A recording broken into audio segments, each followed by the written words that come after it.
시편 42편의 저자는 고라 자손이라 기록되어져 있습니다. 고라 자손은 본래 레위 지파의 한 족속인데 출애굽 시대에 광야 생활하면서 이 성물을 주로 다루는 지파 중에 하나입니다. 고라 자손이 원래부터 신앙적인 가문은 아니었습니다. 민수기 16장에 보면은 이 고라 자손들과 함께 많은 무리들이 모세를 반역하는 그런 악행을 저지르게 됩니다. 그때에 하나님께서 진노하셔서 고라 자손들을 이렇게 모아놓고 땅이 갈라져 가지고 반역했던 모든 무리들을 삼키는 장면이 나타나 있습니다. 그런데 하나님께서 그 당시에 아들들은 죽이지 않았던 모양입니다. 그 이후에 후손들이 다시 각성을 하고 신앙생활을 잘 하셔서 결국은 다윗이 나라를 건국할 때에 힘껏 도우게 되고 다윗 시대에 성전에서 봉사하는 족속이 바로 고라 자손입니다. 이 고라 자손이 지은 시가 시편 42편입니다. 그리고 42편의 배경은 다윗 왕 시대에 그의 네 번째 아들이었던 압살롬이 반역을 하여서 예루살렘에 있는 왕궁을 탈취하게 되고 결국은 다윗 왕과 무리들이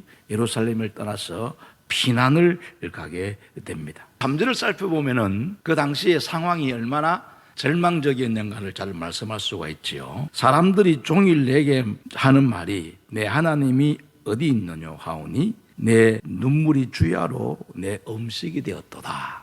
사람들이 얼마나 조롱을 많이 하는지 계속해서 눈물이 나와가지고 그 눈물이 내 음식이 되었도다.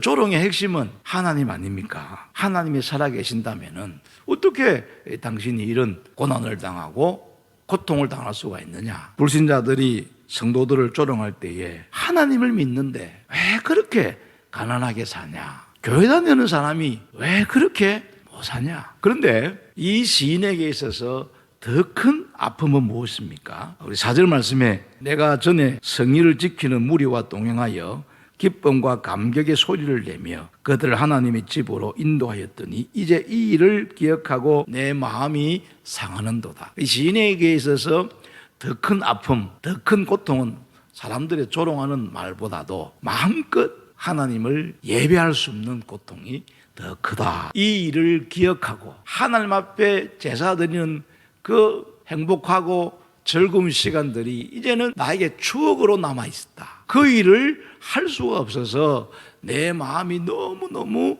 상하였다.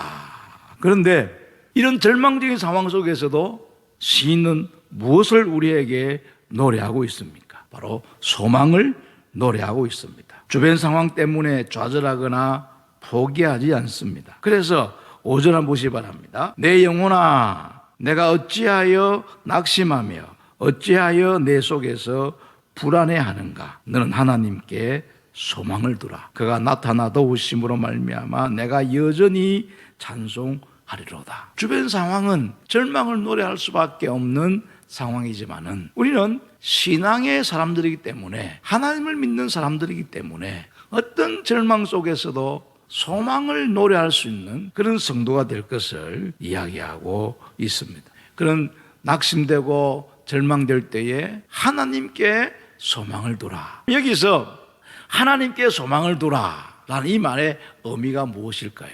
제일 첫 번째는 하나님께 소망을 둔다는 것은 하나님을 간절히 찾는 것을 의미합니다. 하나님이여 사슴이 시냇물을 찾기에 갈급함같이 내 영혼이 주를 찾기에 갈급합니다. 하나님을 찾고 하나님께 소망을 두는 사람들은 하나님을 갈망하는 사람들이다. 얼마나 열심히 하나님을 찾고 갈망해야 되느냐? 사슴이 시냇물을 찾기에 갈급함같이 물을 찾아 헤매는 사슴의 모습, 그리고 그 물을 찾았을 때에 사슴이 얼마나 기뻐하였는지 이 장면을 바라보면서 우리가 하나님을 찾을 때에 사슴이 시냇물을 찾기에 갈급함같이 하나님을 간절한 마음으로 갈급해하는 마음으로 하나님을 찾아야 되는구나. 그런데 오늘 이 본문 말씀에서 하나님께 소망을 두는 자들이 해야 될 또 중요한 일이 하나 있습니다. 자신을 향하여 믿음의 말을 하라는 것입니다. 5절 한번 보시기 바랍니다. 내 영혼아 내가 어찌하여 낙심하며 어찌하여 내 속에서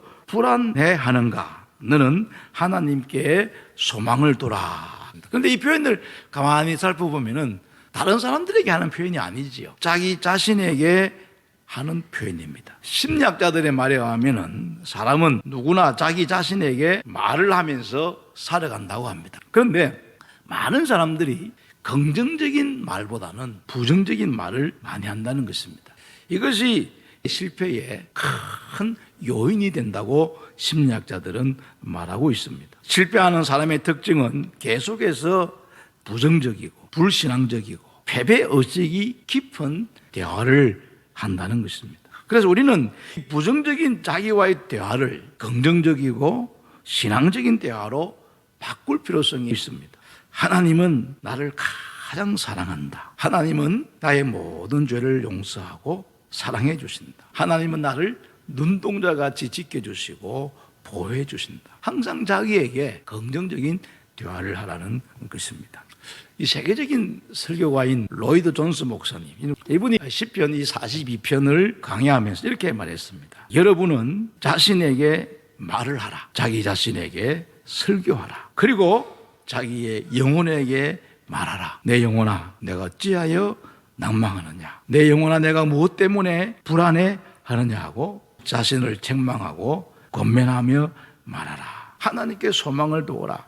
하나님을 바라보아라. 오늘 이 시인은 그렇게 하고 있지요. 그래서 하나님께 소망을 두는 사람은 자기 자신을 향하여 신앙적인 메시지를 던지라는 것입니다. 하나님께 소망을 두는 삶의 모습은 무엇입니까? 하나님의 도움을 확신하는 것입니다. 그가 나타나 도우심으로 말미암아 내가 여전히 찬송하리로다. 하나님께 소망을 두는 사람, 하나님을 찾고 또 찾는 사람에게 하나님께서 반드시 나타나셔서 도움을 주시는 분이시다. 여기에 도우심으로 번역된 히브리어 단어는 하나님께서 자신을 바라보는 백성들을 보시고 그들이 당하는 고통과 어려움을 해결하심을 표현하는 단어로서 하나님은 자기 백성들이 간절한 마음으로 자기를 찾을 때에 나타나 도우시는 하나님이다. 그뿐만 아니라 시편 121편도 성전에 올라가면서 부르는 노래입니다. 거기 보면은 우리가 너무너무 잘 아는 말씀 구절 있지요. 내가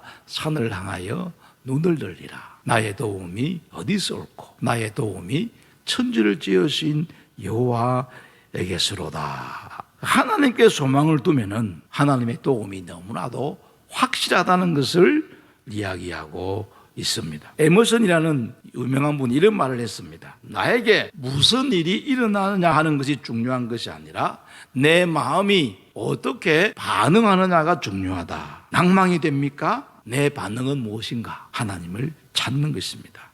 이것이 중요하다는 것입니다. 불안하기 때문에 하나님을 한 번만이라도 더 찾는다는 것입니다. 낙심이 하나님을 찾는 기회가 되고 하나님을 갈망하는 기회가 되고 더 나아가서는 하나님의 도움을 경험할 수 있는 기회가 되기 때문입니다. 내 영혼이 낙심될 때에 하나님을 찾고 하나님을 갈망하는 것, 그것이 정상인 것입니다. 우리 성도들은 이 땅을 살아가는 가운데 주변 환경이 때로는 힘들고 어렵다 할지라도 우리가 믿는 하나님께 소망을 두는 사람은 어떤 상황 속에서도 희망을 가질 수가 있고 소망을 가질 수가 있는 것입니다. 오늘 이 시인이 우리들에게 하나님께 소망을 두라라는 이 말씀을 기억하면서 이 어렵고 힘든 시대를 승리하며 살아가는 여러분 되기를 축복합니다.